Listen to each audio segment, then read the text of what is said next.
Hello tout le monde, c'est Dorian de Mister Prépa, j'espère que vous allez bien, je suis pas seul aujourd'hui, je suis accompagné de Charles Ra qui est avec moi, nous allons analyser la synthèse de texte qui est très importante et cette vidéo elle est vraiment cruciale parce qu'on va premièrement rappeler les grands enjeux de cette synthèse de texte, comment bien réussir et comment faire un plan en synthèse de texte. Pour rappel, cette synthèse elle vaut pour l'ensemble des écoles de la BCE, pour les étudiants ECT, la majorité des écoles également sont utilisatrices de cette épreuve de synthèse de texte ESCP HEC, donc une épreuve en bref qui est cruciale et qu'il ne faut pas rater. Charles a performé justement en cube et en carré sur cette épreuve, donc il va nous donner plein de conseils. Charles, je te laisse te présenter en quelques mots pour les étudiants qui ne te connaissent pas encore. Bah écoute, salut Dorian. Moi donc du coup c'est Charles. Donc j'ai 21 ans, donc j'ai cubé dans une prépa vers Grenobloise. Aujourd'hui je suis en pré-master à l'EDEC. Je finis mon année justement. Donc c'est assez. Les concours pour moi c'était il y a un an bah écoute, là c'est la troisième épreuve C'est que vrai. j'analyse après les deux épreuves d'anglais d'écrit comme. Magnifique. Donc là, on a le sujet actuellement qui s'affiche à l'écran, donc conception ESCP HEC, à savoir également que c'est une épreuve qui est commune également avec les littéraires, c'est-à-dire que la concurrence, elle est à la fois pour les ECG, les ECT, mais aussi les étudiants littéraires AL, BL, donc c'est vraiment quelque chose d'assez global. À première vue, toi qui as fait énormément de synthèse, qui adore justement cet exercice de synthèse, Charles, qu'est-ce que tu as pensé des différents textes et à première vue, je dirais, voilà, analyse globale de ce sujet 2025. Déjà, je pense que la première remarque qu'on peut faire, c'est que le thème de l'environnement, etc., c'est un thème qui est extrêmement courant sur ce type d'épreuve, que ce soit le résumé ou que ce soit la synthèse. Vraiment, le thème d'environnement, c'est un truc qui revient très souvent. Et moi-même, il me semble avoir eu sur une de mes 2 années. Donc déjà, je pense qu'il n'y a pas de surprise sur ce thème-là. Et puis, c'est un thème normalement les gens que les étudiants ont vu en tout cas dans leurs 2 années, quand ils ont préparé la synthèse, c'est quelque chose qui est assez attendu. En ce qui concerne maintenant, peut-être parler du format, en tout cas de détailler un peu chaque texte individuellement, peut-être. Bien sûr, vas-y. Encore une fois, aucune surprise. Donc, pareil, on retrouve un texte très ancien, le texte de George Sand, et de textes très très récents. C'est quelque chose qui revient très souvent et ces dernières années, ça c'est toujours le cas. L'enjeu en fait ce que les concepteurs veulent faire en fait, c'est vraiment pousser les candidats à trouver un moyen de lier le texte ancien avec les textes très modernes. Mais c'est toujours sur la base d'un thème commun et d'une préoccupation commune. Bien sûr, après, tout va dépendre, selon les années, de la facilité ou plutôt de la difficulté de relier justement les thématiques abordées avec les thématiques abordées sous l'angle de la dernière décennie ou du 21e siècle en tout cas. Le premier texte, c'est un texte donc de George Sand qui parle. Donc là, on est en 1872, si je me trompe pas. C'est ça. Donc là, on est vraiment en plein dans la révolution industrielle. Donc il faut vraiment se replacer, même si c'est quelque chose qu'on ne dit pas dans la synthèse, parce que la synthèse, c'est vraiment, on ne dit aucune idée. Et là, on reparlera dans les erreurs à ne pas faire dans la synthèse, mais évidemment, c'est un truc vraiment à bien se rappeler. On ne donne pas d'opinion personnelle dans la synthèse, on redit des choses qui sont dites dans les textes. Mais par contre, c'est quelque chose peut-être à avoir en tête quand on analyse le texte de George Sand, c'est de dire c'est vraiment à une époque, à l'époque de la révolution industrielle et donc à l'époque de l'industrie, de l'urbanisation, de la destruction des milieux naturels par l'agriculture. Donc là, George Sand, elle déplore la disparition, ce qu'elle dit, des grands arbres, des forêts, de la ruralité en fait. C'est déjà une critique en fait qui est faite dès l'époque de George Sand sur tout ce remplacement urbain, tout ce remplacement industriel de la nature. Pour elle, il faut revenir en fait à la générosité et à la liberté qu'incarne pour elle la nature. Et elle alerte sur les conséquences de l'aveuglement en fait de la destruction de la nature et appelle à préserver les forêts. Elle met en forme en fait, elle met en forme l'idée du bien commun, du fait que il y a des espaces comme les forêts qui sont des biens qui ne doivent pas être exploités comme n'importe quel bien. En tout cas, c'est déjà l'idée qu'on retrouvera ensuite dans les mouvements écologistes beaucoup plus tard. En ce qui concerne maintenant le deuxième texte, donc là c'était Marielle Massé. Là, les deux autres textes sont des textes qui ont moins de 10 ans, donc c'est très très récent. Ici, le texte de Marielle Massé, a priori, il parle plutôt de la nature, mais dans le sens des poches de résistance, en fait, de la préservation de la nature comme un mouvement politique, comme une résistance face justement à l'oppression en fait de cette nature. Là, on va parler des luttes, par exemple, contre les projets, par exemple les zones à défendre, les ZAD, des projets justement industriels qui viennent entraver, qui viennent peut-être coloniser d'une certaine manière la nature. Donc là, on est dans un rapport de force, on est dans un rapport de confrontation entre justement ce qui veut détruire le vivant et ce qui veut le préserver. Et donc là, en fait, on a un appel à la confrontation. Également, donc, elle parle justement de ces lieux de résistance, donc les ZAD par exemple, elle en parle comme des opportunités de faire le lien entre la nature et les hommes, de créer en fait des nouvelles communautés, des nouveaux types de communautés, et de rétablir en fait une relation entre l'homme et la nature. Dans ce cas-là, du coup, en fait, ce que va représenter la nature, la forêt par exemple, ça va être un lieu de résistance, un lieu de potée et un lieu de préservation. Donc là, ce que va dire Marielle Massé, ça va être de repenser nos manières d'habiter, de ne plus entretenir un rapport de verticalité de domination par rapport à la nature, mais justement de créer des nouvelles communautés dans lesquelles la nature ferait partie de la communauté et ne serait pas un objet, mais un sujet finalement. Et en ce qui concerne maintenant le dernier texte, donc Baptiste Morisot, là on retrouve un peu cette idée-là, mais en fait le Baptiste Morisot rajoute l'idée d'interdépendance, c'est-à-dire qu'il rajoute l'idée que il faut dépasser en fait le clivage entre l'homme et la nature. Donc là on retrouve l'idée de communauté, mais également il faut savoir ce qui relève de l'exploitation sage de la nature. Donc, par exemple, il parle de la sylviculture, etc., des pratiques non violentes ou des pratiques qui ne brisent pas en fait les cycles naturels, et des pratiques, par exemple, qui sont purement au service de la rentabilité, du profit. Et donc, par exemple, on va penser à la déforestation, clairement. Par exemple, évidemment, on a en tête ce qui se passe en Amazonie. Et c'est forcément des choses, il faut vraiment pour lui faire une distinction entre l'exploitation qui est destructrice, qui ne permet pas le renouvellement, et ce qui peut être compatible avec un certain renouvellement et avec une pérennité de la nature finalement. Mais en fait, il essaie vraiment de dépasser ce clivage-là. Et enfin, ce qu'il appelle également, c'est également le fait d'essayer de décentrer notre regard, ou finalement de le recentrer, d'essayer de centrer notre point de vue sur le point de vue de la nature et pas seulement sur le point de vue de l'homme sur la nature. C'est-à-dire d'essayer de se mettre à la place de la nature, de voir comment la nature perçoit en fait les actions qui sont faites sur elle. Donc voilà, c'est un peu un résumé qu'on peut faire de ces trois textes. Donc il y a pas mal d'idées en commun. Et donc après, on parlera plus tard de la structure du plan qu'on pourrait faire. Et justement, donc tu l'as évoqué, Charles, il faut faire attention ici à pas émettre de jugement personnel. On doit Oui. vraiment uniquement se baser sur les éléments du texte. Mm. Attention aussi à ne pas paraphraser. On peut, et c'est assez subtil, reprendre des mots, des tournures, des idées pour Oui. montrer vraiment qu'on a réussi à s'imprégner, à retranscrire l'idée. Mais vraiment attention à ne pas paraphraser parce que ça peut être mal perçu par le correcteur. Surtout que voilà, on a un nombre de mots. Je dirais qu'il faut être assez économique pour utiliser les bons mots au bon moment, au bon endroit. Donc ça va Oui. vraiment être regardé par le correcteur. En fait, il y a une règle très simple pour les résumés et les synthèses. C'est-à-dire que, et c'est une règle que j'appliquais à moi-même, en fait. C'est-à-dire que, à part si un terme est vraiment central dans le texte et qu'il ne peut pas avoir des synonymes et qu'il est répété plusieurs fois avec insistance, il faut vraiment à tout prix essayer de chercher un subterfuge.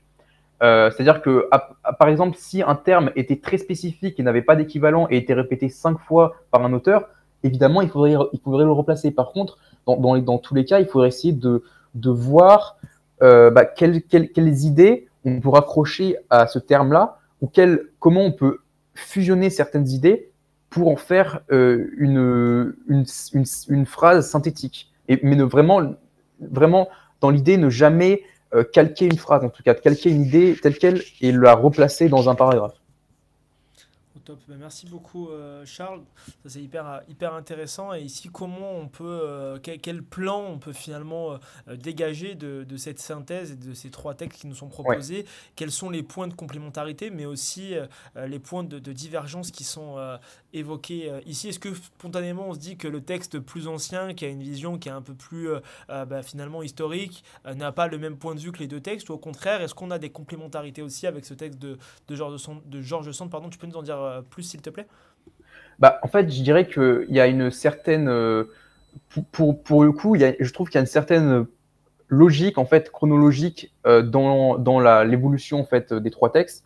Et je trouve qu'en fait, on a plutôt une graduation plutôt dans l'idée, moi, je trouve que si on part en termes de degrés, en termes de degré de conscientisation de la crise avec la nature et de radicalité, je dirais plutôt qu'on est sur l'ordre dans lequel je placerai les textes, ce serait George Sand d'abord, ensuite Morisot, et ensuite Marielle Massé, qui pour moi propose les solutions les plus radicales. C'est-à-dire que pour George Sand, on est vraiment dans une première prise de conscience un peu primitive. On n'est pas vraiment encore dans la théorisation du rapport avec la nature, on est vraiment dans la révolution industrielle est là, on commence à voir les effets.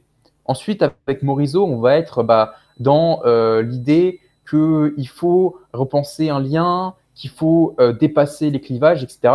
Et c'est là, après, avec Marielle Massé, qu'on va avoir vraiment l'appel à la lutte. C'est-à-dire que vraiment, c'est là où on atteint finalement la finalité, la conclusion de cette observation et ensuite de ces propositions. Donc je dirais que pour moi, déjà, dans l'idée, après il faut voir aussi vraiment paragraphe par paragraphe, mais bien sûr, dans l'idée, je pense qu'il y a une logique graduelle entre ces trois textes. Ok, top. Et donc là, ici, donc toi, tu as bossé sur cette synthèse, ça te manquait, la prépa te manquait, Charles, et tu avais bien performé à ces matières. Quel plan tu pourrais nous proposer ici Ouais. pour cette synthèse?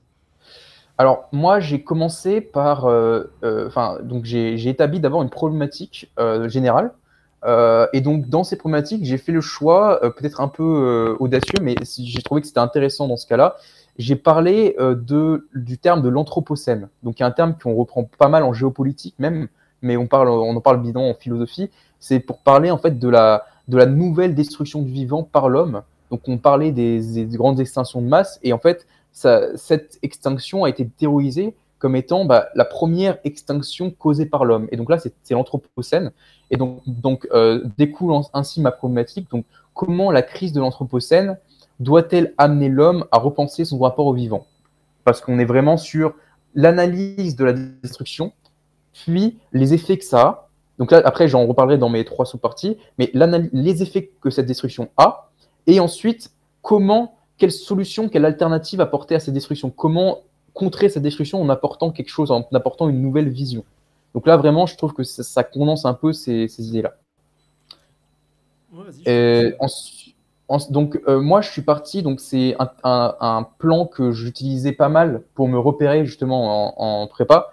Le plan que j'utilise pour la synthèse, c'est quasiment toujours le même. C'est-à-dire, c'est constat ou cause, ensuite effet, et ensuite dépassement solution.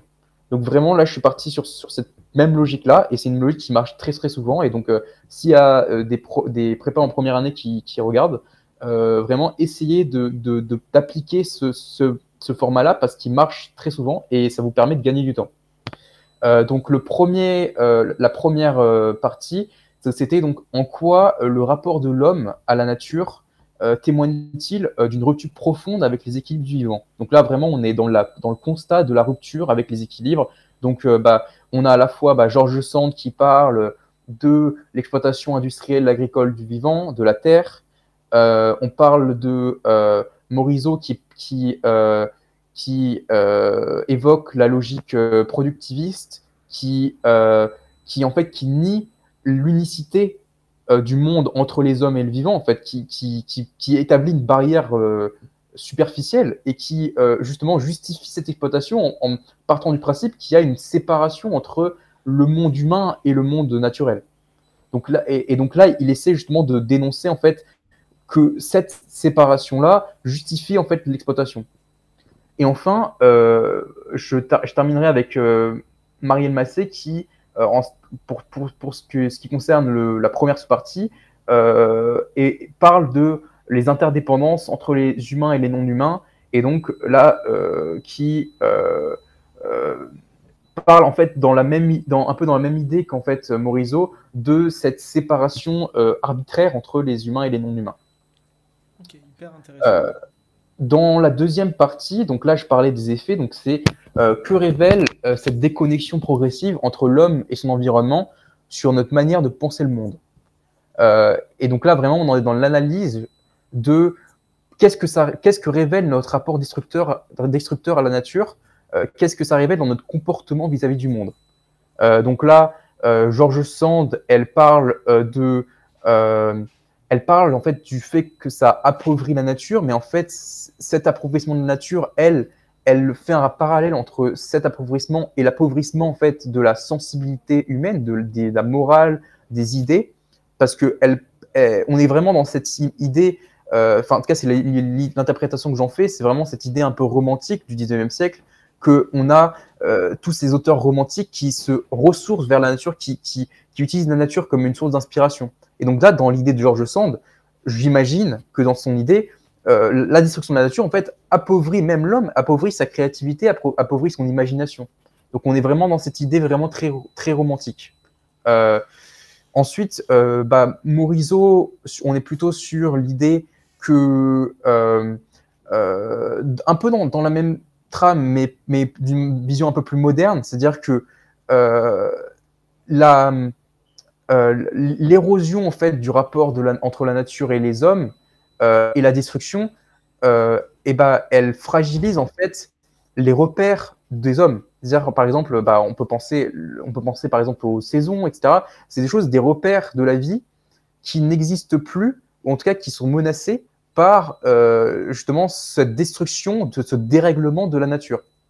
Et donc ça impose pour lui de repenser justement la notion entre les ennemis de la nature et les alliés de la nature.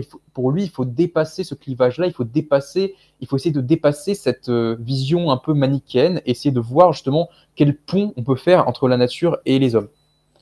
Et ensuite, enfin, pour Marielle Massé, on est sur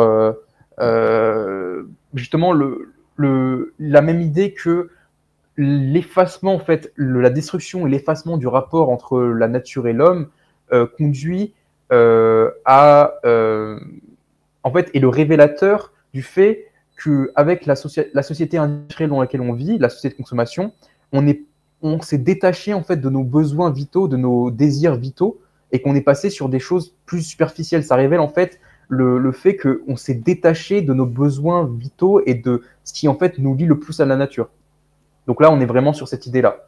Donc vraiment trois idées très interconnectées entre elles, et on voit en fait c'est vraiment cette progression dont je parlais, justement cette progression graduelle, avec une interprétation plus littéraire, une interprétation qui est un peu plus, on était plutôt sur l'idée de la morale et de l'imaginaire, et une interprétation beaucoup plus concrète sur les désirs, les besoins vitaux.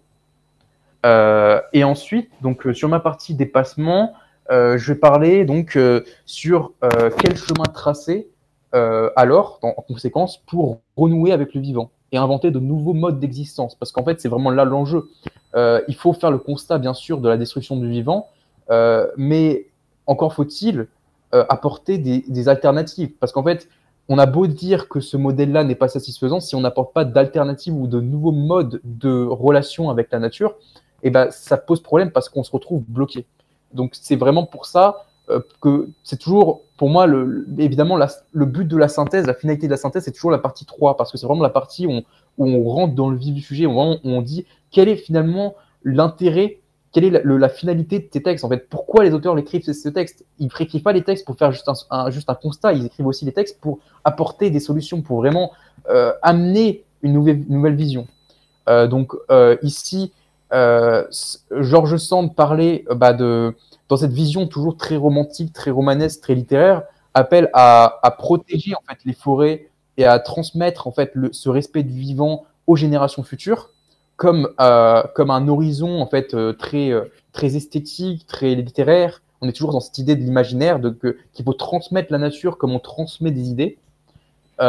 Morisot parle ensuite de cette même politique des interdépendances qu'on évoquait en deuxième partie, où on est dans cette double relation à la fois de lutte, donc lutte contre la destruction, mais également de recherche de ponts, et de recherche de concorde, on est vraiment dans l'idée qu'il ne faut pas opposer les ennemis et les amis de la nature. D'essayer vraiment de trouver des points communs et des liens.